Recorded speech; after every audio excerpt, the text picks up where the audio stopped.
요한복음 4장 20절에서 24절까지 함께 봉독하시죠. 우리 조상들은 이 산에서 예배하였는데 당신들의 말은 예배할 곳이 예루살렘에 있다 하더이다. 예수께서 가라사대 여자여 내 말을 믿으라.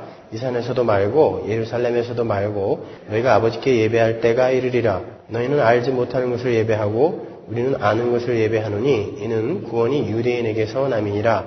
아버지께 참으로 예배하는 자들은 신령과 진정으로 예배할 때가 오나니 곧 이때라. 아버지께서는 이렇게 자기에게 예배하는 자들을 찾으시느니라. 하나님은 영이시니 예배하는 자가 신령과 진정으로 예배할지니라. 아멘. 제가 이 사마리아 여인의 이야기를 두 주에 다 설명을 해드리려고 했는데 두 주에는 도저히 안 될 것 같아요. 세 주에 나눠서 다음 주까지 마무리를 지어드리도록 하겠습니다. 우리는 지난주에 진정한 남편이신 예수 그리스도께서 신부를 얻기 위해 우물가로 한 걸음에 달려오시는 그러한 하나님의 열심에 관해서 공부를 했습니다. 아주 몸이 피곤하여 우물가에 털썩 주저앉으실 정도로 예수님께서 사마리아 여인을 찾아가셨다고 그랬죠. 우리 주님께서 반드시 사마리아로 가셔야만 했다. 머스트라고 그랬어요. 가셔야만 했다라는 구절을 통해서 예수 그리스도의 신부인 교회는 이미 창세전에 선택을 받은 자들이라는 것을 배웠고요.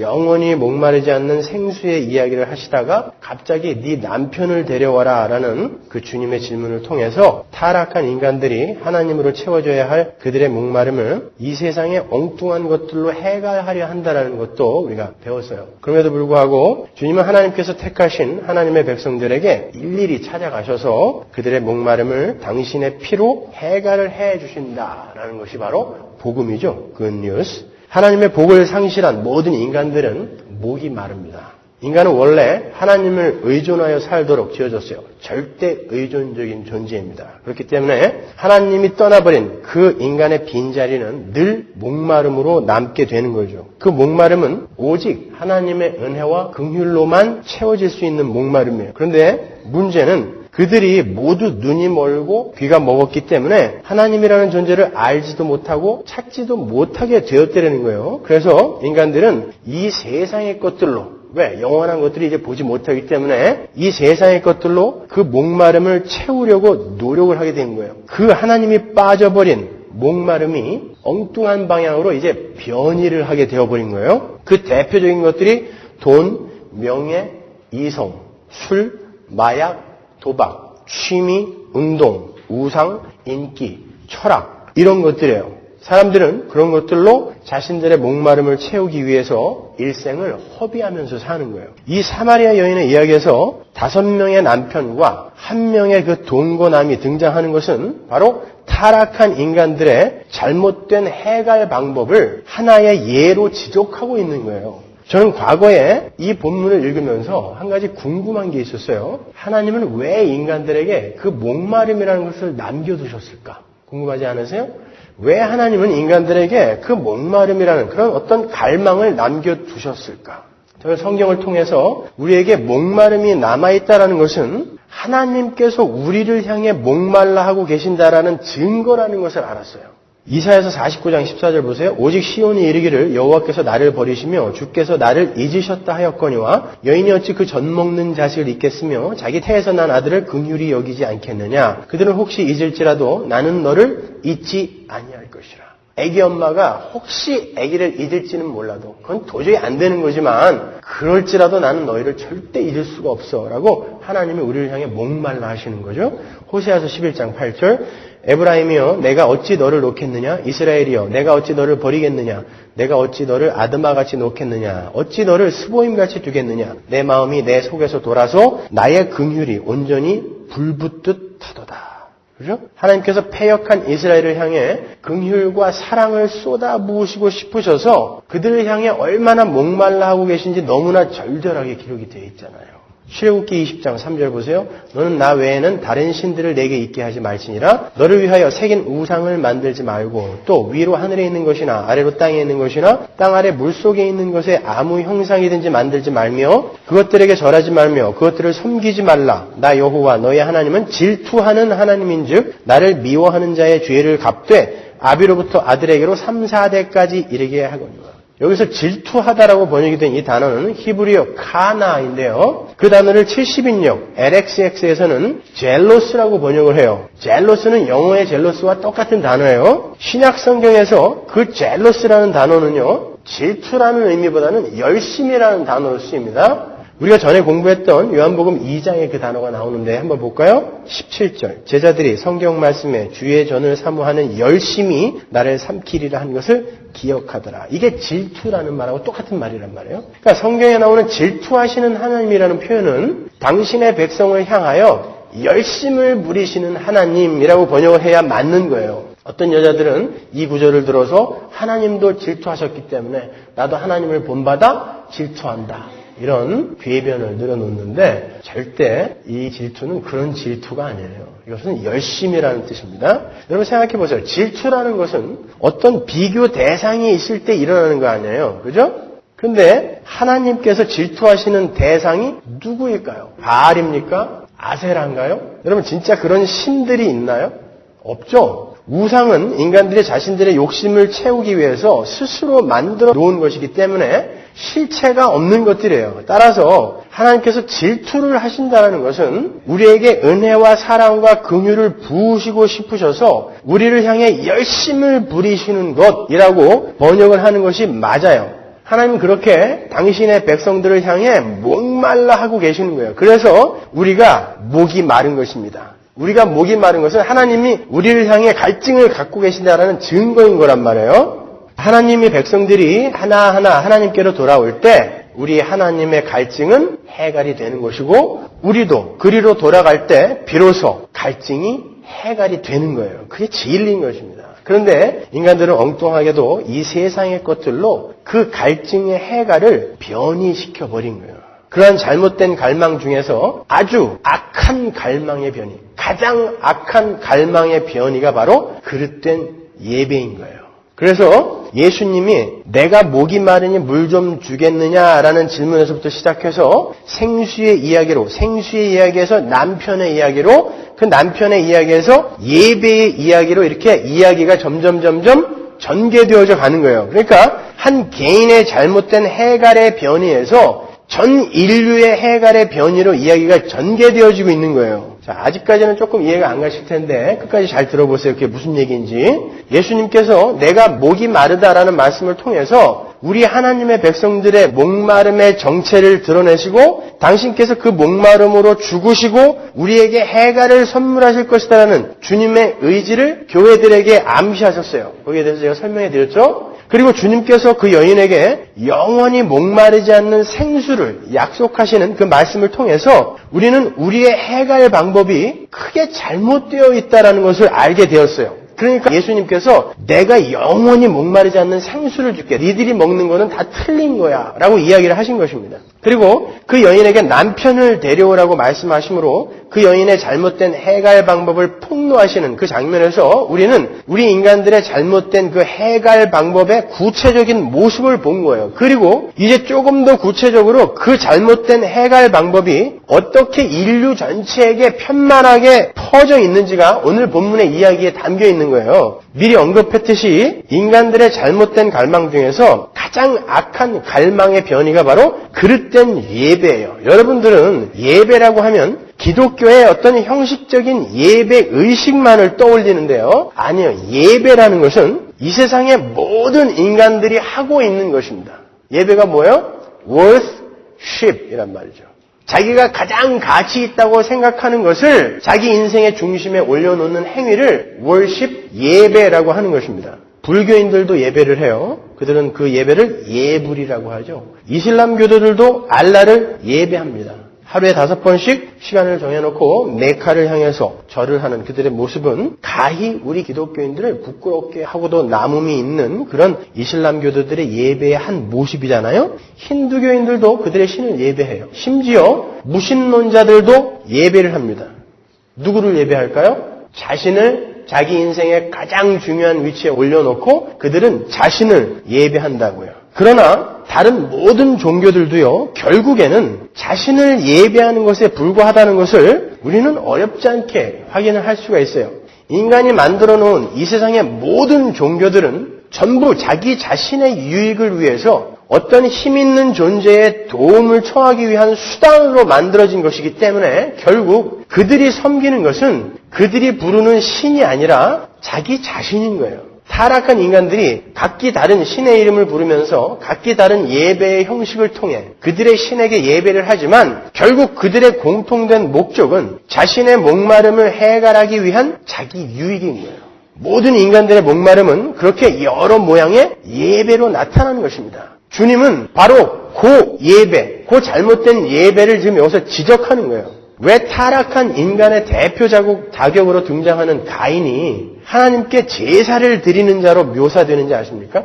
타락한 인간은 자기 자신의 유익과 자랑을 위해서 자기 자신이나 우상에게 예배를 하는 존재라는 것을 그리고 있는 거예요. 그런데 우스운 것은 하나님을 예배한다라는 그러한 자들의 예배의 목적도 자신의 노력과 열심을 통한 절대자에게서 얻어낼 수 있는 어떠한 유익인 경우가 많다는 것입니다. 그게 문제인 거예요. 성경은 그러한 것들을 모두 뭉뚱그려 우상 숭배라고 부른단 말입니다. 출애굽기 20장 4절 보세요. 너를 위하여 새긴 우상을 만들지 말고. 우상의 정의, 전제가 뭐예요? 너를 위하여, 우리를 위하여 만든 것을 우상이라고 이야기한단 말입니다. 출애굽기 32장 1절 백성이 모세가 산에서 내려오미 더딤을 보고 모여 아론에게 이르러 가로되 일어나라 우리를 인도할 신을 우리를 위하여 만들라. 그죠?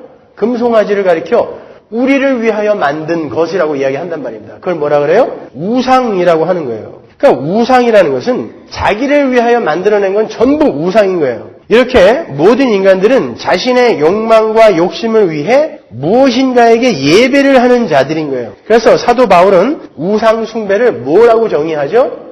탐심이라고 정의하잖아요. 그게 우상 숭배라고 그러는 거예요. 그래서 골로새서 3장 5절 그러므로 땅에 있는 지체를 죽이라 곧 음란과 부정과 사욕과 악한 정욕과 탐심이니 탐심은 우상 숭배니라. 단순히 단군 신상 세우고 거기다 절하는 거 이런 것만 우상 숭배 아니고 모든 자기를 위한 탐심에서 나온 모든 행위는 다 우상 숭배다 그러는 거예요. 그러니까 예배당에서 여러분이 하나님을 이용해서 어떤 유익을 얻으려고 지금 하고 있다면 여러분은 하나님 섬기는 자들 아닌 것입니다.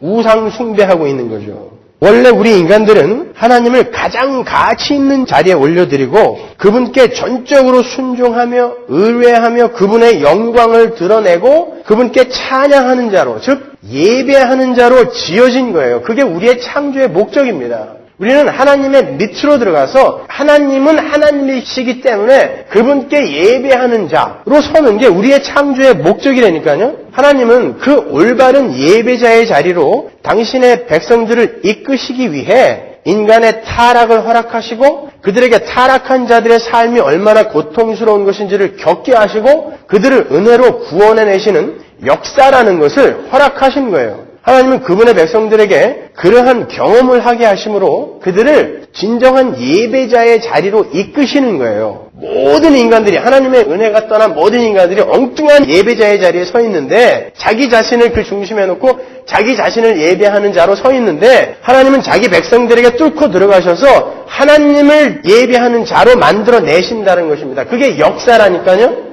여러분 하나님께서 에덴 동산에서 이미 예수 그리스도라는 메시아를 약속하셨어요. 창세기 3장 15절에서 여인의 후손으로 너희는 살리라라고 약속하셨단 말입니다. 그리고 왜 4,000년이라는 기간을 긴 시간을 끄셨습니까? 예수님이 오시기까지 에덴 동산에서 예수님이 오시기까지 4,000년이 걸렸다고요.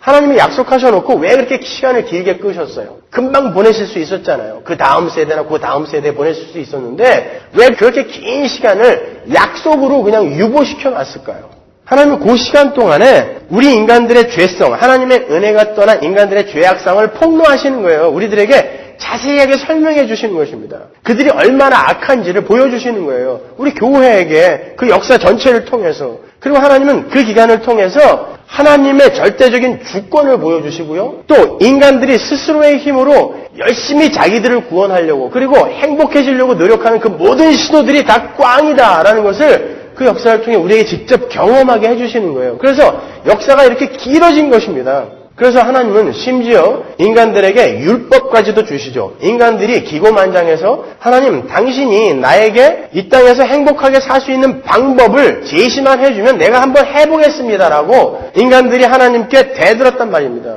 그때 하나님께서 그래 한번 줘볼게 라고 주신 게 신해산 율법이잖아요. 근데 인간들은 전혀 못 지켰어요. 그렇게 율법까지도 주어보시면서 누구에게? 이 땅에서 가장 탁월하다고 하는 유대인들에게 줬단 말입니다. 근데 그들도 못 지켜냈단 말이에요. 역사가 그거를 이제 증명해낸 것입니다. 폭로해낸 거죠. 너희들은 안 돼. 그래서 하나님의 은혜로만 너희들은 예배자의 자리로 갈 수 있어. 이걸 우리에게 경험하게 해주는 거예요. 우리는 이 역사와 인생을 통해서 그것을 체험하고 우리는 안 되는구나. 우리는 하나님의 은혜 아래 납작 엎드려 부복하여 그분의 말만 잘 들어야 되는 거구나. 그분을 섬겨야 되는 거구나. 그리고 그분이 그렇게 우리를 만들어 주신다고 하셨으니 얼마나 이 감사한 일이냐라고 찬양하고 자랑하는 삶. 그런 삶을 사는 자들이 모여 사는 곳, 그것을 천국이라고 하는 것입니다. 하나님은 그 자리로 우리를 이끄시는 거예요. 우리는 그리로 지금 끌려가는 것입니다. 그러면 이 땅에서 우리 성도들이 지향해야 하는 진정한 예배의 모습은 어떤 걸까요? 하나님께서 올바른 예배와 그른 예배의 모습을 최초로 설명해 주신 것이 바로 창세기 4장이에요. 가볼까요? 창세기 3장 22절부터 읽어드릴게요. 여호와 하나님이 가라사대 보라 이 사람이 선악을 아는 일에 우리 중 하나같이 되었으니 그가 그 손을 들어 생명나무 실과도 따먹고 영생할까 하노라 하시고 여호와 하나님이 에덴 동산에서 그 사람을 내어보내어 그의 근본된 토지를 갈게 하시니라. 이같이 하나님이 그 사람을 쫓아내시고 에덴 동산 동편에 그룹들과 두루도는 화염검을 두어 생명나무의 길을 지키게 하시니라. 아담이 그 아내 하와와 동침하매 하와가 잉태하여 가인을 낳고 이르되 내가 여호와로 말미암아 등남하였다 하니라. 그가 또 가인의 아우 아벨을 낳았는데 아벨은 양치는 자였고 가인은 농사하는 자였더라. 세월이 지난 후에 가인은 땅에 솟아놓은 제물을 삼아 여호와께 드렸고 아벨은 자기도 양의 첫 새끼와 그 기름으로 드렸더니 여호와께서 아벨과 그 제물은 연락하셨으나 가인과 그 제물은 연락하지 아니하신지라. 가인이 심히 분하여 안색이 변하니 여호와께서 가인에게 이르시되 내가 분하여 함은 어찌미며 안색이 변함 어찌미뇨. 내가 선을 행하면 어찌 낯을 들지 못하겠느냐. 선을 행치 아니하면 죄가 문에 엎드리느니라. 죄의 수호는 내게 있으나 너는 죄를 다스릴지니라. 이 구절을 곡해 하시는 분들이 하나님은 정성이 담긴 피 있는 제물을 원하시기 때문에 가인의 제물은 연락하지 않으셨고 곡식으로 드린 가인의 제물은 연락하지 않으셨고 아벨의 제물을 연락하셨다라고 이렇게 설명을 하는데요. 이 부분은 제물의 종류에 관한 이야기가 아닌 거예요. 가인과 아벨이 드린 제사는 둘 다 감사제예요. 히브리어로 민하라고 하죠. 그 감사제는 양을 드려도 되고 곡식을 드려도 되는 그런 제사예요. 그러니까 이 부분은 적어도 제물에 관한 문제 제기는 아닌 게 확실한 거예요. 하나님은 이 가인과 아벨의 이야기를 통해서 예배에 대해서 정의를 하고 계신 거예요. 여러분 창세기 3장 말미에서 하나님께서 아담에게 흙을 경작하도록 명령하시죠. 그런데 그 흙을 묘사하는 형용사가 근본된이라는 단어예요. 그죠? 근본된 토지를 갈아라라고 이야기하잖아요. 그러니까 아담이 경작해야 할 땅은 흙은 흙인데 아담의 근본이 된 흙이라는 뜻이에요. 그 말은 하나님께서 아담에게 흙을 경작하라고 하신 이유가 너는 하나님이 아니라 흙에서 근본된 자라는 것을 직시하며 하나님처럼 되려 했던 그 죄를 회개하라 하는 것이었다라는 것을 보여주는 거예요. 그래서 너는 근본된 토지를 갈아라라고 이야기한 것입니다. 그리고는 그 이야기 바로 뒤에 이어지는 게 바로 가인과 아벨의 이야기인 거예요. 왜 제가 3장 말미와 4장의 이야기를 붙여서 읽었는지 아시겠어요? 하나님은 이 가인과 아벨의 이야기를 통해서 뭘 이야기하시려고 하는 거냐면 하나님은 아담이 에덴에서 쫓겨나서 흙을 경작하게 된 일과 가인과 아벨의 이야기를 통해서 아벨은 아담이 흙을 경작하면서 자신의 본질을 직시하며 하나님의 명령에 순종하지 못했던 일을 회개하며 살았던 것처럼 살았기에 하나님은 그의 제사를, 그의 예배를 연락하신 것이다 라는 것을 설명해 주기 위해 근본된 흙을 경작하라는 저주 이야기 뒤에 가인과 아벨의 이야기를 붙여놓은 거란 말이에요. 이걸 장으로 나누어서 따로 읽게 되어버리면 그런 곡해들이 생기는 것입니다. 그러니까 하나님께서 연락하신 아벨의 제사를 그냥 제사라고 하지 않고 아벨과 그의 제사라고 표현을 하잖아요. 그러니까 하나님이 받은 아벨의 제사는 그 제사의 형식이나 그 제사에 쓰여진 제물이 아니라 바로 아벨이라는 사람의 인격을 받으셨다는 거거든요. 근데 그 인격이 어떤 인격이냐면 아담에게 주어졌던 그 저주를 이해를 하고 나는 죄인이며 나는 하나님의 은혜만을 바랄 수밖에 없습니다라는 의미로 하나님을 섬기고 하나님을 찬양하고 경배했던 그 아벨의 인격을 받으셨다라는 것이죠. 그러니까 예배는, 올바른 예배는 내가 하나님의 자리에서 내려와서 하나님의 은혜가 떠난 나는 이 흙에 불과한 존재라는 것을 깨닫고 나에게는 하나님의 은혜가 주어지지 않으면 절대 나는 행복할 수 없고 만족할 수 없고 이 목마름을 해결할 수 없는 존재라는 것을 깨닫고 그 앞에 서는 것. 그것을 예배라고 한단 말입니다. 성경은 올바른 예배와 그릇된 예배를 딱 그거 한 가지로 갈라내고 있단 말이에요. 가인의 예배는 자기는 하나님이 아니다라는 것을 직시하고 그 하나님의 아래에 납작 엎드려서 하나님은 하나님이시기에 저는 예배를 합니다 라는 마음에서 드린 예배가 아니라 자기가 노력하고 또 자기가 행한 행위로 말미암아 그 상대방에게 인정을 받고 싶어하고 자기를 자랑하고 싶어하는 그런 마음에서 드려지는, 그리고 그로 말미암아 어떤 반대급부를 받아 자기의 유익을 챙기려고 하는 그러한 마음에서 드려지는 예배였기에 가인의 예배를 잘못된 예배라고 하는 거예요. 그래서 하나님은 가인의 제사를 연락 안 받으신 것입니다. 어떻게 알 수 있어요? 하나님께서 그 제사를 안 받자 가인이 되게 불쾌하게 여긴다고요. 진짜 아벨의 자리에서, 아담의 자리에서 하나님 나는 흙입니다, 하나님의 은혜만을 구해야 하는 흙입니다라는 그런 자세로 예배를 드렸다면 하나님이 안 받으셨다고 하더라도 할 말이 없는 거잖아요. 근데 가인은 얼굴을 붉혔다고요. 대들었습니다, 하나님께. 왜 내 정성을 안 받아주냐는 거예요. 그러니까 그건 잘못된 예배라고요. 그렇게 나를 위해 예배를 드리는 자들은 항상 하나님을 예배하느라 자신을 비우고 죽이는 그러한 참 예배를 드리는 자들을 이 땅에서 항상 힘으로 때려 죽이게 되어 있다라는 것이 바로 가인과 아벨의 이야기인 것입니다. 그러니까 여러분이 이 땅에서 그렇게 올바른 예배를 드릴 수 있는 자로 지금 거듭났다면 여러분은 그렇게 자기를 예배하는 이 세상 사람들에게 맞아 죽는 모습으로 이 땅에서 보여지게 되는 거예요. 그러니까 하나님께서 기뻐하시는 참된 예배라는 것은 자신을 우주의 중심에서 끌어내리고 자신이 하나님의 은혜 아래에서만 존재할 수 있는 피조물이라는 것을 인정하고 그분의 말씀에 온전히 순종하겠노라고 나선 자들의 그 모든 행위, 그것을 예배라고 하는 거예요. 그렇지 못하고 자신의 유익과 자랑과 만족을 위해 드리는 어떠한 행위도 하나님을 기쁘시게 할 수 없다라는 것이죠. 그래서 성경은 해갈의 그 변의를 지적하시는 남편의 이야기 그 다음에 예배의 이야기를 이렇게 이어서 붙여놓고 있는 거예요. 아시겠죠? 왜 남편의 이야기 바로 다음에 갑자기 예배, 신령과 진정의 예배 이야기가 붙어있는가? 그러한 이유에서 그런 거예요. 그 남편의 이야기와 예배의 이야기는 같은 이야기란 말입니다. 본문에 나타나는 주님과 그 여인과의 대화를 통해서 예배가 어떻게 인간 갈망의 가장 악한 변이일 수 있는가를 제가 조금 더 구체적으로 짚어드리도록 하겠습니다. 요한복음 4장 20절 보시면 우리 조상들은 이 산에서 예배하였는데 당신들의 말은 예배할 곳이 예루살렘에 있다 하더이다. 그러죠?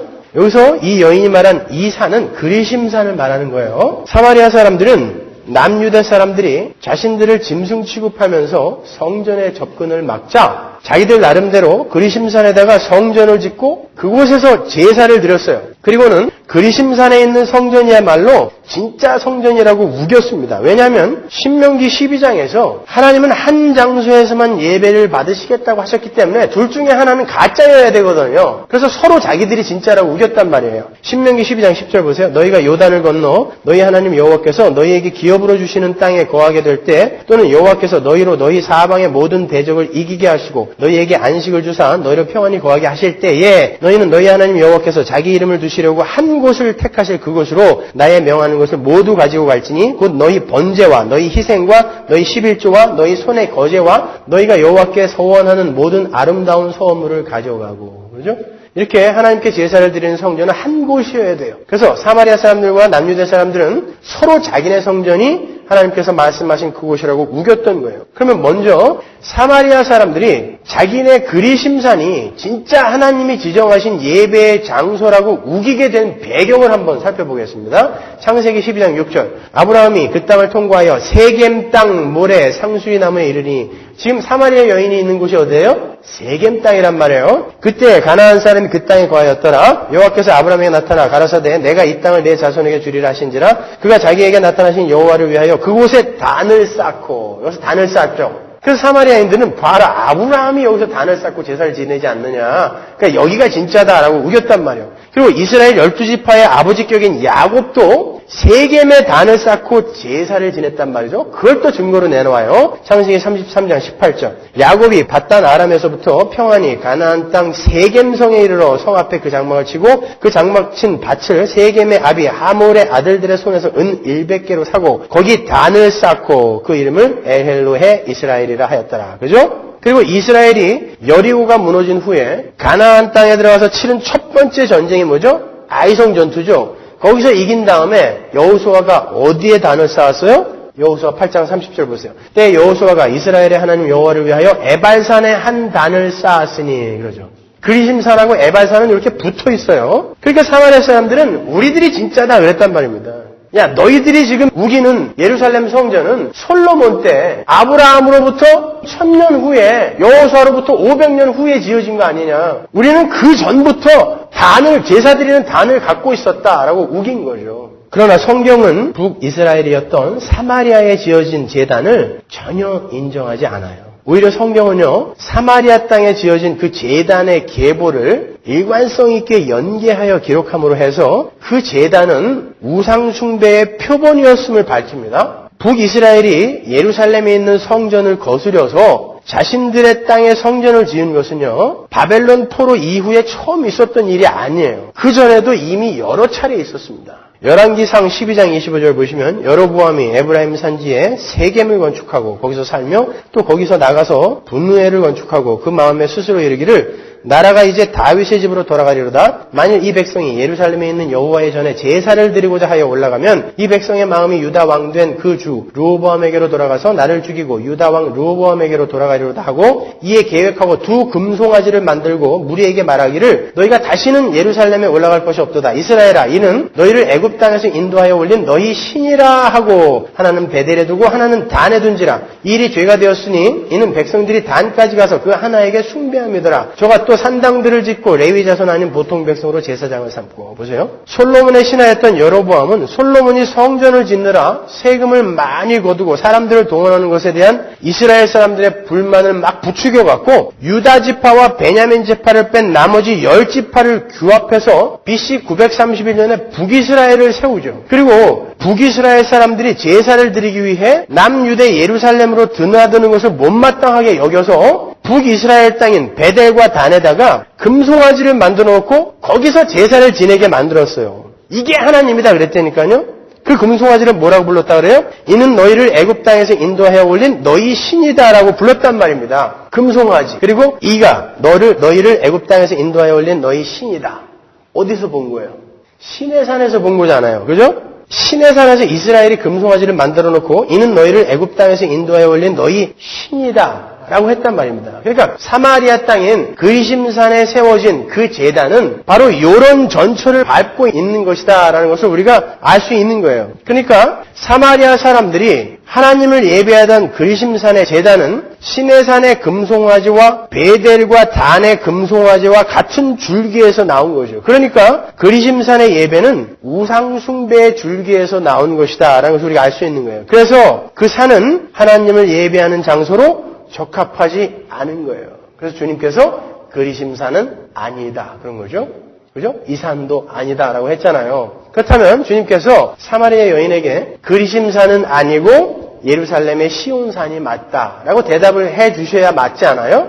근데 뭐라 그러죠? 본문 21절 예수께서 가라사대 여자여 내 말을 믿으라. 이 산에서도 말고 예루살렘에서도 말고 너희가 아버지께 예배할 때가 이르리라. 그죠? 주님은 그리심산도 아니고 시온산도 아니라고 그래요. 물론 예루살렘에서의 제사는 하나님께서 지정하여 주신 제사였어요. 그러나 그 제사는 진정한 제물이시며 제사장이신 예수 그리스도로 말미암게 될 구원을 상징하는 것이었고 예표하는 거였잖아요. 그럼에도 이스라엘 사람들은 그 제사를 통해서 하나님의 은혜의 필연성을 깨닫고 그 은혜를 추구한 게 아니라 자신들의 종교 행위를 의지해서 자기 의만을 쌓고 있었어요. 그리고 자기 자신들만을 위한 다윗 왕국을 재건해 주실 정치적, 군사적 메시아를 기다리고 있었단 말입니다. 그건 아니죠. 우상숭배와 똑같은 맥락 아닙니까? 그것은. 주님은 그래서 그 예배도 아니다라고 이야기하는 거예요. 하나님께서 말라기를 통해 누가 이 성전문을 좀 닫아다오라고 말씀하신 것은 그 유대인들의 예배도 잘못되었다라는 것을 여실히 증명해 주는 거잖아요. 지금 주님은 사마리아 여인에게 하신 대답을 통해서 구약의 모든 제사 자체를 폐하고 계시는 거예요. 사마리아의 제사, 예루살렘의 제사 다 쓸모없는 것이다라는 것이죠. 주님께서는 이제 예수 그리스도로 말미암게 될 신약의 예배라는 것은 장소나 방법에 의해 드려지는 것이 아니라 신령과 진정으로 드려져야 한다는 것을 밝히고 있는 거예요. 본문 23절 아버지께 참으로 예배하는 자들은 신령과 진정으로 예배할 때가 오나니 곧 이때라. 아버지께서는 이렇게 자기에게 예배하는 자들을 찾으시느니라. 하나님이 영이시니 예배하는 자가 신령과 진정으로 예배할지니라. 여러분이 매주일 듣는 이야기죠. 하나님은 영이시니 예배하는 자가 신령과 진리로 예배할지니라. 저는 그렇게 바꿔서 이야기하는데 여기서 신령과 진정이라고 번역이 된 헬라어 단어는 푸뉴마티카이 알레테이아예요. 푸뉴마는 여러분이 아시다시피 성령이죠. 알레테이아는 진리, 진실, 실체, 본질이라는 뜻으로 쓰이는 단어예요. 우리말 개혁성경은 알레테이아라는 단어를 진정으로 번역을 하는 바람에 많은 분들이 예배는 신령하게 그리고 진심 어린 마음으로 정성을 다하여 드려야 한다라는 그런 권고증으로 이 구절을 곡해하고 있어요. 이 말은 그런 말이 아니에요. 이 구절은 예배에 대한 진지한 태도나 마음가짐에 관해서 권고하는 구절이 아니에요. 이 먼저 진정이라고 번역이 된 알레테이아가 무슨 뜻인지 제가 설명해 드릴게요. 말씀드렸다시피 이 알레테이아라는 단어는 헬라어 문헌에서 실체와 본질이라는 뜻으로 주로 쓰이는 단어예요. 그 단어는요, 그림자나 상징이나 예표와 반대되는 reality, 실체라는 의미란 말입니다. 성경에서도 그러한 뜻으로 쓰여요. 요한복음 1장 9절 참빛 곧 세상에 와서 각 사람에게 비치는 빛이 있었나니 여기서 참빛에서 참이 바로 알레테이아예요. 요한복음 6장 32절 예수께서 이르시되 내가 진실로 진실로 너에게 이르노니 하늘에서 내린 떡은 모세가 준 것이 아니라 오직 내 아버지가 하늘에서 내린 참떡을 너에게 여기서도 참떡 참이 알레테이아. 요한복음 15장 1절 내가 참 포도나무요. 이 말도 역시 알레테이아예요. 그리고 또 다른 여러 곳에서 참 선지자, 참 왕, 참 생명수 등에 쓰인 거예요. 그러니까 진정 이렇게 번역을 하는 것은 조금 오역인 거죠. 그러니까 이 알레테이아라는 단어는 구약에서 이 땅의 것으로 예표가 되었던 왜? 그때는 예수라는 실체를 어떻게 설명할 방법이 없었기 때문에 제사라든지 율법이라든지 이 땅의 것으로 예표를 했단 말이죠. 그러니까 그 단어는 이 땅의 것으로 예표가 되었던 모형과 상징과 그림자의 실체와 본질이 드러날 것이기 때문에 이제 구약의 예표적 예배가 사라질 것이다라는 의미에서 쓰여진 단어란 말입니다. 여러분 구약의 제사의 모습을 잠깐 머릿속에 떠올려 보세요. 제사장이 점도 없고 흠도 없는 제물을 제단 앞에 세우죠. 그리고 속죄를 원하는 죄인의 머리와 그 제물의 몸에 양손을 얹고 죄인의 죄를 그 제물에게 전가시키는 의식을 행하죠. 기도를 한단 말입니다. 그리고는 제물을 죽이는 거예요. 그래서 이 사람의 죄가 이 제물에게 전가되어서 제물이 죽고 죄인의 죄는 속해지는 그런 의미를 갖고 있단 말입니다. 이것은 하나님의 백성들의 죄를 위해서 하나님께 제물로 드려지고 하늘과 땅 사이에 그 유일한 중보자요 제사장으로 서게 되신 예수 그리스도의 사역을 모형으로 그림자로 보여주는 거였어요. 제사장도 예수였고 제물도 예수였습니다.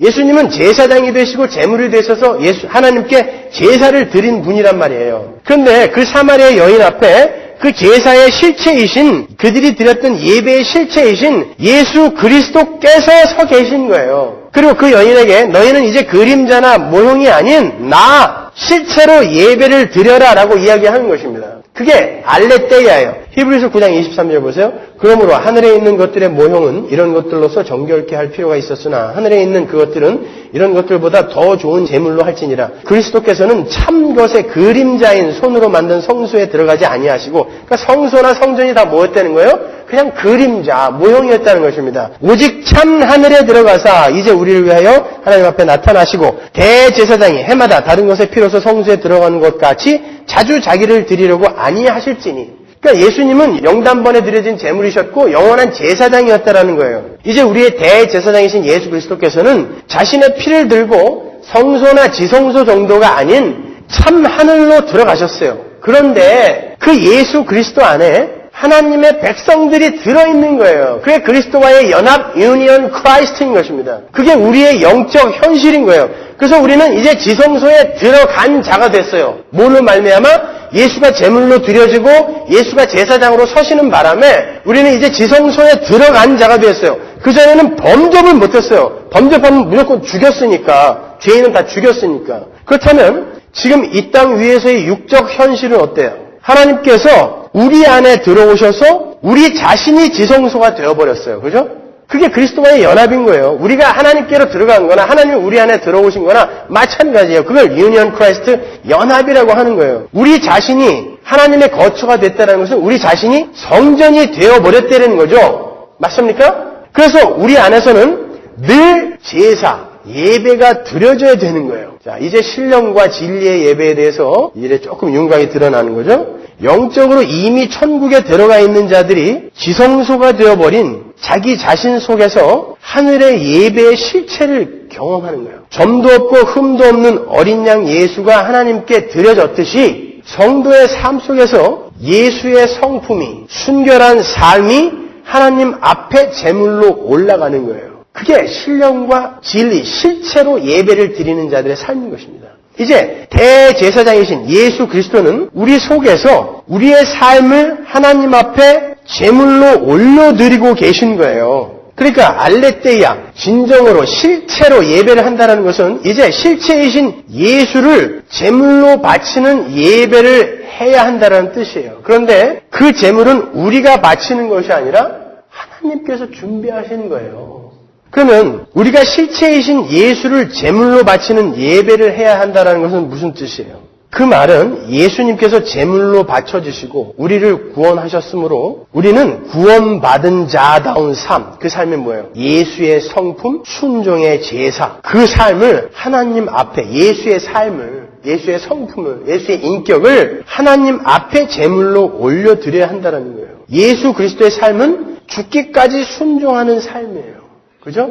그 삶은 바로 선악과를 따먹지 않는 삶이고 계명을 지키는 삶이죠. 선악과를 따먹지 않았다는 게 바로 계명을 지켰다는 뜻이니까. 근데 그 계명은 뭐다? 하나님을 사랑하고 내 이웃을 네 몸처럼 사랑하는 게 계명 아닙니까? 그러니까 우리가 드려야 하는 예배의 삶이 뭐예요? 결국 하나님 당신이 왕이니까 저는 당신을 사랑할 수밖에 없습니다라고 그분 아래에서 그분을 사랑하는 거고, 내가 이제 그 왕의 자리에서 내려왔기 때문에 내가 나를 위해 남을 밟지 않아도 되기 때문에 그게 이웃에 대한 사랑으로 나타나는 것입니다. 그게 우리가 드려야 할 신령과 실체, 진리, 알레테이아의 예배인 거예요. 그렇게 스스로가 성전이 되어서 자신의 삶을 예배의 삶으로 하나님 앞에 올려드릴 수 있는 자들의 모습이 예수 그리스도의 삶에서 미리 나타난 거예요. 우리한테 보라는 것입니다. 저게 바로 진정으로 예배하는 자의 삶이다라고 보여준 게 예수의 삶인 거예요. 요한복음 2장 19절 보세요. 예수께서 대답하여 가라사대 너희가 이 성전을 헐라 내가 사흘 동안에 일으키리라. 유대인들이 가로되 이 성전은 46년 동안에 지었거늘 내가 3일 동안에 일으키겠느냐 하더라. 그러나 예수는 성전된 자기 육체를 가리켜 말씀하신 것이라. 여기서는 예수를 성전이라고 해요.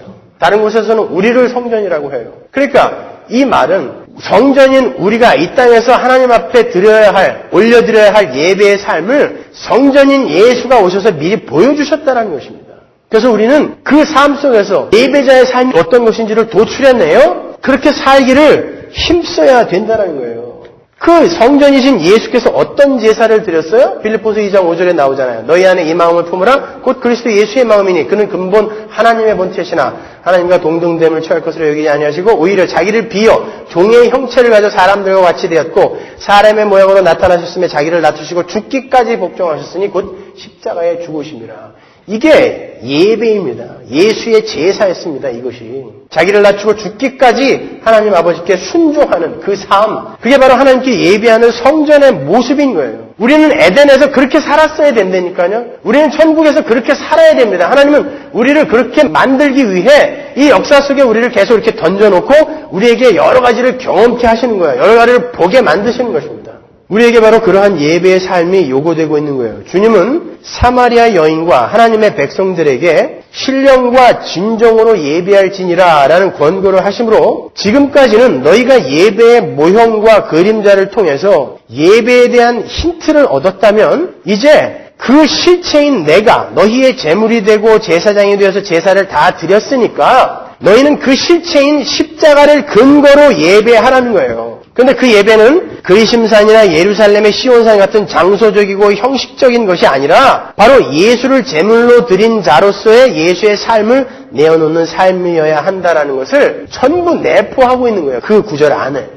사도 바울이 우리가 드려야 할 그 신령과 진정의 예배에 대해서 잘 정의를 해놨잖아요. 로마서 12장 1절에. 그죠? 그러므로 형제들아 내가 하나님의 모든 자비하심으로 너희를 권하노니 너희 몸을 삶을이죠. 하나님이 기뻐하시는 거룩한 산 제사로 드리라. 여태까지 제가 설명한 내용이 여기 다 들어가 있잖아요. 이는 너희들이 영적 예배니라. 너희는 이 세대를 본받지 말고 오직 마음을 새롭게 함으로 변화를 받아 하나님의 선하시고 기뻐하시고 온전하신 뜻이 무엇인지 분별하도록 하라. 이것이 바로 예배니라 그러는 거예요. 이렇게 우리 성도들은 하나님의 지성소가 되어서 매일매일 자신의 삶 속에서 하나님을 예배하는 자들이 되었기 때문에 이제 예루살렘 성전으로 더 이상 예루살렘 성전으로 모일 필요가 없게 된 거죠. 그래서 예수님께서 부활하시고 교회가 탄생을 하자 하나님은 로마의 타이터스를 시켜서 그 예루살렘 성전을 돌 위에 돌 하나도 남기지 않고 다 파괴시켜버린 것입니다. 그리고 오늘날까지 거기에다가 또 다른 성전을 못 짓게 만들어버리신 거예요. 이게 하나님이 살아계시다라는 증거 아닙니까? 그 막강한 이스라엘이 왜 그 자리를 하나 못 뺐냐고요. 왜 거기다가 성전을 다시 못 짓습니까? 이제 성전은 필요 없어요. 여러분이 성전이 되었다니까요. 그래서 사도행전에 보면은 사람들이 예루살렘으로 모이는 게 아니라 예루살렘에서 온 유대와 사마리아와 땅끝으로 오히려 흩어지잖아요. 그 전까지는 예루살렘으로 모였어야 됐단 말입니다. 성전이 있는 곳이니까. 그러나 이제 교회가 탄생되고 성전인 자들이 탄생되자 예루살렘에서 흩어지는 것입니다. 왜? 그 안에 이제 은혜가 있기 때문에, 그 안에 하나님이 계시기 때문에 여기에서 나가야 되는 거예요, 이제요. 그게 바로 예배의 삶인 것입니다. 그런데 그러한 모든 일들은 전부 다 성령에 의해서 되어지는 거잖아요. 그러니까 신령과 진정, 푸뉴마티카이 알레테이아라는 것은 같은 의미의 단어를 다른 모양으로 반복해 놓은 거예요. 거듭난 자들은 성령에 의해서 그들의 삶 전체가 예배화 되어지는 것입니다. 그러니까 교회가 주일마다 모여서 드리는 그 공예배의 개념도 많이 바뀌어야 되는 거죠. 우리는 지금도 마치 구약의 제사 때처럼 시간과 공간에 얽매여서 너무 형식화되어 버린 예배 의식에 빠져있는 면이 적지 않아요. 그리고 그 예배 시간과 교회 건물만 빠져나가면 완전히 세상 사람들과 방불하게 사는 사람들이 얼마나 많아요. 그건 그림자요 모형으로 주어졌던 구약시대의 제사를 드리던 자들과 똑같은 삶인 거예요. 그들은 성전에 가서 정성 들여 제사만 드리면 모든 것이 속해진다고 믿었기 때문에 나가서는 개판으로 살았다니까요. 그리고는 또 재물 갖고 또 가고 또 나와서는 개판으로 살고 또 가고. 이거는 실체로 알레테이아로 예배하는 사람들이 아닌 거예요. 그거는 구약에 머문 사람들이란 말입니다, 여러분. 이제 우리는 오직 예수로, 믿음으로, 복음으로, 말씀으로, 내 진심으로 예배를 드려야 하는 거예요. 실체가 오지 않았을 때는 이 땅의 것들을 수단으로 방법으로 이용해서 예배를 드렸어요. 재물도 있어야 됐고 감정을 자극하는 음악도 있어야 됐고 왜? 이건 그림자고 모형이니까 아직 성령이 안 오셨잖아요. 그래서 그런 인위적인 장치들이 필요했단 말입니다. 그리고 인위적으로 만들어내는 엄숙함도 있어야 됐어요. 그게 바로 예루살렘 성전의 예배의 모습이에요. 엄청난 수의 찬양대가 있었고 연주자들이 있었고 그리고 금과 은과 보석과 대리석으로 꾸민 엄숙한 그런 성전의 외양 이러한 모든 것들은 단지 모형이요 그림자였기 때문에 예수 그리스도라는 실체를 설명하기 위한 도구일 뿐이었어요. 예배를 받으셔야 하는 하나님이 얼마나 엄야하신 분이며 그분이 받아야 할 찬양이 얼마나 아름다운 것이며 이런 것을 설명하기 위해 이 땅의 것을 설명한 거란 말입니다. 그런데 이제 실체가 오셔서 우리 안에 성령이 부어졌어요. 그래서 우리에게는 이제 믿음이라는 것이 생겼어요. 보지 못하고 듣지 못했는데도 믿어지는 믿음이라는 게 생겼단 말입니다. 그래서 그 믿음에 의해서 우리는 이 땅의 것들의 도움을 받지 않아도 이런 눈에 보이는 것들의 도움을 받지 않아도 충분히 감격스럽고 인위적인 엄숙함과 경건함을 만들어내지 않아도 마음속 깊은 곳에서부터 하나님을 향한 경외가 솟구치는 자들이 된 거예요. 그러한 사람들이 모여서 감격의 찬양과 교제와 하나님의 말씀을 나누는 자리가 바로 예배인 것입니다. 그런데 오늘날의 예배는 실체가 오시지 않았을 때 이 땅의 것으로 그 실체를 설명하기 위해 쓰여졌던 방법과 수단들이 그대로 쓰여지고 있어요. 인간의 오감을 자극하기 위해서 지나치게 치장을 한 성가대라든지 용병들을 막 데려와서라도 아주 잘하는 성가대를 만들어야 돼요. 프로페셔널 밴드들을 동원한다든지 사람들이 심심하지 않도록 영화관 수준의 멀티미디어를 장치를 한다든지 연극을 한다든지 목사의 설교도 짧고 재미있고 신선해야 해요. 그러니까 예배의 주인이 하나님이 아니라 사람이 되어버린 것입니다. 이건 죄입니다, 여러분. 생각해보세요. 그건 누구의 귀를 즐겁게 해준 거예요. 솔직히 사람들 비유를 맞추기 위한 것입니다. 우리 교회는 찬양대가 이렇게 멋져. 우리 교회는 이렇게 멋진 프로그램이 있어. 우리 교회는 이렇게 멋진 멀티미디어가 장착돼 있단다. 그러니까 너희들은 와서 그냥 가만히 앉아있기만 하면 돼. 인조이해. 그리고 헌금이나 많이 내. 이건 사람이 예배의 주인인 거죠. 예배의 주인공은 하나님인 것입니다, 여러분. 그러니까 그러한 예배에 길들여진 사람들은 늘 예배 시간에 자기가 뭔가를 느껴야 된다고 생각해요. 내가 감동받아야 되고 내가 만족을 해야 그 예배가 올바른 예배라고 평가를 내린다니까요. 그래서 목사가 한번 울려줘야 되는데 이거 울려주지도 못하고 또 기도를 할 때 찬양대가 반주를 좀 울적하게 쫙 깔아줘야 한번 울고 나가서 은혜를 받았다고 할 텐데 이건 그것도 아니고 도대체 산만하고 성령을 받아야 되는데 산만해서 예배가 안 된다는 것입니다. 예배는 누가 드리는 거라고요? 내 안에 계신 성령이 나를 이끌어 성령께서 하나님께 드리는 게 예배입니다. 그런데 왜 내가 자꾸 그 예배를 통해 만족을 얻으려고 하고 왜 내가 자꾸 거기에서 내 감정의 흥분을 얻으려고 합니까? 그건 잘못된 가짜 예배인 거예요. 일단 내가 주인공이 되면 내 감정이 예배를 좌지우지하게 되면 그게 우상 숭배인 것입니다. 예배는 인간의 오감을 자극해서 인간을 설득하는 게 아니에요. 그래서 형식이라는 게 꼭 필요합니다. 왜냐하면 내용을 담기 위해서는 그릇이 있어야 되니까. 그러나 이 형식 때문에 내용이 엉망이 되어버리면 안 되지 않습니까? 그래서 우리 교회는 그런 형식을 과감하게 쳐버리는 거예요. 예배는 예수 그리스도의 은혜를 입어서 성령을 받은 자들이 성령에 의해 하나님의 하나님 되심을 높이는 자리여야 하는 것이지 하나님이 인간들의 감정과 기분을 맞춰주는 시간이 아닌 거예요. 자꾸 나오는 은혜 받아야 되는데 여러분은 은혜를 받아서 여기 나왔는데 어떤 은혜를 받으시려고 하는 것입니까? 여전히 예배에도 중심이 나인 거예요. 그거는요. 아니요, 내가 어떻든 간에 나는 내 안에 성령이 계시기 때문에 그리고 예수로 말미암아 나는 이제 지성소에 들어온 자가 되었기 때문에 내 안에서 예배의 삶이 나올 수밖에 없어. 이거는 강요하는 게 아닙니다. 그래서 내 기분이 조금 언짢아도 내가 몸이 좀 아파도 나쁜 일이 있어도 예배의 시간을 놓칠 수가 없는 거예요. 자기 기분이 좀 안 좋다고 몸이 좀 불편하다고 내 기분과 감정에 좌지우지되어 그 하나님을 예배하는 자리를 놓치는 게 여러분 어떻게 그걸 예배자라고 할 수 있겠습니까? 우리가. 저는 그게 답답한 거예요. 예배는 성령에 의해 하나님께 드려지는 거예요. 그러면 그러한 예배에 우리가 준비해야 할 것이 있어요. 무엇일까요? 헌금? 봉사?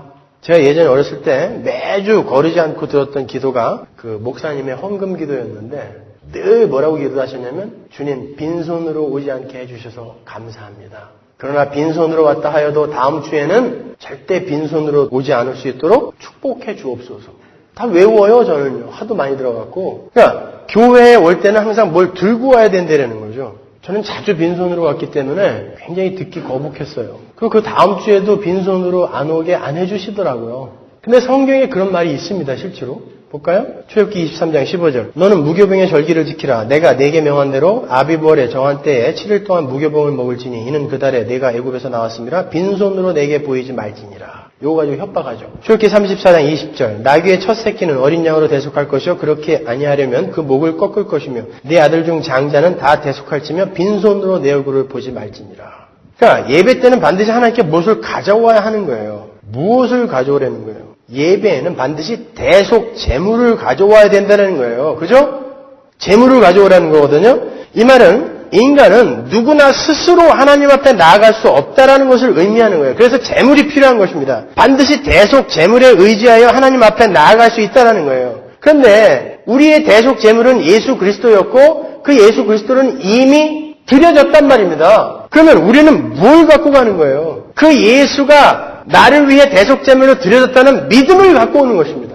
제물은 항상 하나님에 의해 준비되어진다니까요. 아브라함과 이삭의 이야기에서 이미 예표됐잖아요. 여호와 일에 죽어야 할 자가 어린 양의 대신 죽음으로 말미암아 살아나게 되는 거. 그런데 그 양은 누가 준비한다? 하나님이 준비한다. 그래서 그것을 여호와 이레라고 아브라함이 이름 짓지 않았습니까? 따라서 우리는 믿음에 근거한 그 하나님의 배려에 감사한 마음을 가지고 나오면 되는 거예요. 그래서 그 은혜의 하나님 앞에 순종하고 의뢰하는 마음으로 서는 거예요. 그게 성령을 받은 자들이 드리는 예배인 것입니다. 그렇게 하나님께서 준비하신 제물에 의해 하나님과 화목하게 되었다는 은혜의 복음 아래 선 사람들은 그 은혜가 너무 감사해서 하나님을 자랑하고 감사의 찬양을 올리게 되는 것이고 이제는 자신이 우주의 중심이 아니다라는 것을 확실하게 깨달은 사람들이기 때문에 자신의 유익을 위해서 남을 밟는 삶이 아니라 자기를 희생해서 남의 유익을 구하는 삶을 살게 되는 거예요. 그게 예배의 삶인 것입니다. 그래서 그러한 사람들은 자기를 비우려는 노력을 하기 때문에 자기가 갖고 있는 힘이라고 여기는 것 중에 가장 생명처럼 여기는 돈을 헌금으로 내는 것이지 그걸 갖고 와야 하나님의 예배를 받아주시는 게 아닌 것입니다, 여러분. 자, 히브리서 13장 15절 보시면 이러므로 우리가 예수로 말미암아 예배의 근거죠. 예수로 말미암아 항상 찬미의 제사를 하나님께 드리자. 이는 그 이름을 증거하는 입술의 열매니라. 오직 선을 행함과 서로 나눠주기를 잊지 말라. 이 같은 제사는 하나님이 기뻐하시느니라. 보세요. 하나님을 찬양하는 찬미의 제사는 선을 행하는 것과 서로 나누어주는 사랑의 행위로 나타나게 된다는 것입니다. 그게 예배라니까요. 그게 신령과 실체, 진리로 드리는 예배자들의 모습인 거예요. 이렇게 예배는 형식이나 방법의 차원이 아니라 한 인격과의 만남이고 그 인격의 드러남인 거예요. 그래서 22절에서 주님께서 구원은 장소나 형식이 아닌 유대인에게서 난다라고 인격을 등장시키는 거예요. 이 말씀은 구원의 연대적, 역사적 관점에서의 표현으로 볼 수 있어요. 그 말은 하나님께서 언약 체결과 또 성취의 그 순서를 유대인에게서 출발하여 이방인에게로 전해지는 방식으로 채택하셨다는 거예요. 따라서 언약의 성취는 유대인에게 먼저 주어지고 그 유대인들에게서 이방인들에게로 전파되어지는 식으로 진행되어지는 거예요. 그래서 신약의 최초의 그리스도인들인 사도들이 전부 유대인인 거예요. 거기에서 언약이 성취되고 거기서부터 퍼지게 되어 있다는 말입니다. 그러나 유대인들에게서 나온 복음은 이방인들에게 먼저 편만하게 전파가 되고 그것을 시기한 유대인들에게 다시 들어가는 식으로 로마서에 나오잖아요. 그렇게 진행이 될 거라는 거예요. 그래서 주님께서 제자들을 파송하실 때도 유대인들에게 먼저 가라고 하신 것입니다. 거기서 먼저 언약이 성취돼야 되거든요. 그들을 먼저 택했기 때문에 하나님이 그들을 다 택해서 구원하시겠다라는 것이 아니라 언약의 성취는 그 민족 안에서 먼저 이루어져야 된단 말입니다. 그래서 구원은 유대인에게서 난다 그러는 거예요. 그래서 구원은 유대인에게서 난다라고 이야기하는 거예요. 그게 지금까지 나온 가장 보편적인 해석이에요. 그러나 구원은 유대인에게서 난다라는 이 말씀은 주님 자신을 가리키는 말씀으로도 볼 수 있어요. 게알더스 보스 같은 현대 신학자들이 이 해석을 지지하는데 지금 사마리아 여인과 함께 있는 유대인은 누구죠? 주님 한 분밖에 없어요. 다른 유대인들 다 어디 갔어요? 제자들. 양식 구하러 갔단 말입니다. 그래서 주님이 사마리아 여인에게 너희가 장소나 시간이나 방법을 예배의 조건으로 생각하고 있는데 구원은 그런 것으로부터 오는 게 아니야. 그런 것을 조건으로 오는 게 아니라 한 인격인 나, 바로 유대인인 나를 근거로 나를 믿는 것으로 오는 것이다. 라고 구원은 유대인에게서 나는 것이다. 이렇게 말씀하셨다는 거예요. 그래서 유대인이라는 단어도 단수로 썼다는 것이죠. 둘 다 아주 좋은 해석이라고 생각해요. 그러나 둘 중에 어떤 해석을 택하든 간에 중요한 것은 예배는 형식과 방법과 장소의 문제가 아닌 인격의 문제라는 것이며 그 예배의 근거는 오직 우리 주 예수 그리스도여야 하고 우리는 그 예배의 자리에 은혜를 근거해서 서야 하는 것입니다. 그렇게 된 자들은 그게 너무나 감사하고 또 다른 그러한 이들이 생겼다는 것이 너무 신기해서 그 교회가 모이는 자리를 사모해서 나가게 되는 것입니다. 그래서 우리가 이렇게 공예배를 드리는 거죠. 그것도 뭐 좀 잘못된 말이지만 그래서 이렇게 예배로 모이는 것입니다. 그러나 이 예배만 예배가 아니라 여러분의 모든 삶 그게 전부 예배인 거예요. 만약에 여러분이 하나님의 자리에서 내려와서 지금 나는 하나님의 은혜가 아니면 그분의 피조물로서 하나님의 은혜를 받지 않으면 도저히 살 수 없는 존재라는 그러한 겸손함과 겸양을 갖고 하나님과 네 이웃을 목숨 걸고 사랑하라는 그분의 말씀에 그분의 계명에 순종하는 자로 살려고 분투를 하고 있다면 여러분의 모든 삶은 그러한 마음에서 근거하여 행하는 여러분의 모든 삶은 다 신령과 진리로 실체 알레테이아로 드려지는 예배인 거예요. 그러니까 이 자리에 앉아도 우리는 그 마음을 버리지 말아야죠. 찬양대가 조금 삑사리를 내도 괜찮은 겁니다. 형식이나 방법, 이 땅의 것들이 나의 그 예배의 마음을 흔들지 못하는 거예요. 그래서 가끔 예배당 안에는 우는 애들도 있어야 되고 가끔 이렇게 핸드폰 소리도 울리고 그러는 거예요. 그럼에도 불구하고 이 예배의 마음을 빼앗지 못하는 이 복된 현실. 그런데 그것에 몰두하지 않는 많은 사람들이 더 예배당 아래에서 위로 강대상 하나 올리는데 5년 걸리고 강대상 앞에 있는 성경책 하나 치우는데 6년 걸리고 이러는 거예요. 그게 뭐가 그렇게 중요해요? 그건 아무것도 아닌 것입니다. 우리는 신령과 실체로 이제 예배드리는 거예요. 실체로. 알레테야로. 여러분 오늘 어떠한 것을 준비하여 이 예배의 자리에 나오셨습니까? 여러분? 아니 오늘 하루 그 예배의 삶을 사셨나요? 그렇다면 그 예배의 삶은 무엇에 근거한 삶이었습니까? 예수 그리스도의 은혜와 하나님의 사랑과 성령의 교통하심이 여러분을 예배하는 자로 만드셨다는 것을 잊지 마시고 그 은혜를 입은 자로서 매일매일의 삶을 하나님께 순종하여 하나님을 사랑하고 이웃을 내 몸처럼 사랑하라는 그분의 계명을 열심히 지켜내는 예배의 삶으로 만들어내십시오. 기도하겠습니다. 기도하겠습니다. 기도하겠습니다. 기도하겠습니다. 기도하겠습니다. 기도하겠습니다.